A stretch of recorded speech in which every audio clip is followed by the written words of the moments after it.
Number one,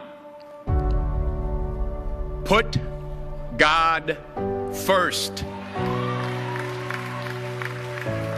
Put God first in everything you do.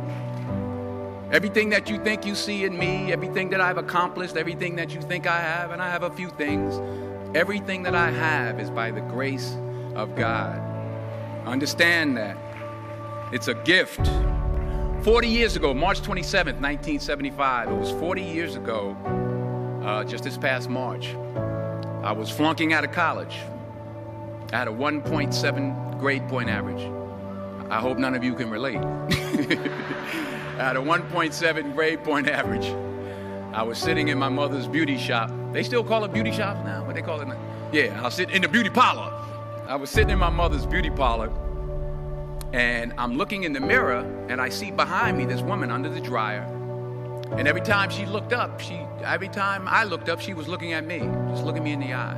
And I didn't know who she was, and I said, she said, somebody give me a pen, give me a pencil, I have a prophecy.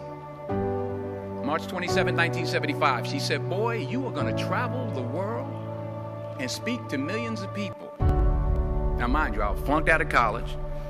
I'm thinking about joining the army. I didn't know what I was gonna do, and she's telling me I'm gonna travel the world and speak to millions of people. Well, I have traveled the world, and I have spoke to millions of people. But that's not the most important thing, the success that I had. The most important thing is that what she taught me and what she told me that day has stayed with me since. I've been protected, I've been directed, I've been corrected. I've kept God in my life, and it's kept me humble. I didn't always stick with him, but he always stuck with me. So stick with him in everything you do. If you think you want to do what you think I've done, then do what I've done and stick with God. Number two, fail big. That's right. Fail big. Today's the beginning of the rest of your life, and it can be very frightening. It's a new world out there. It's a mean world out there, and you only live once.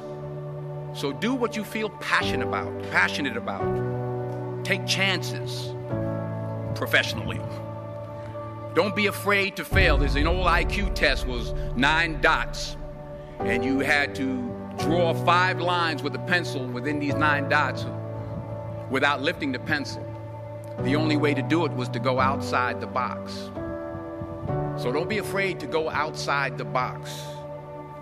Don't be afraid to think outside the box. Don't be afraid to fail big, to dream big. But remember, dreams without goals are just dreams, and they ultimately fuel disappointment.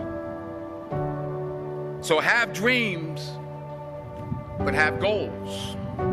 Life goals, yearly goals, monthly goals, daily goals. I try to give myself a goal every day. Sometimes it's just to not curse somebody out. Simple goals, but have goals.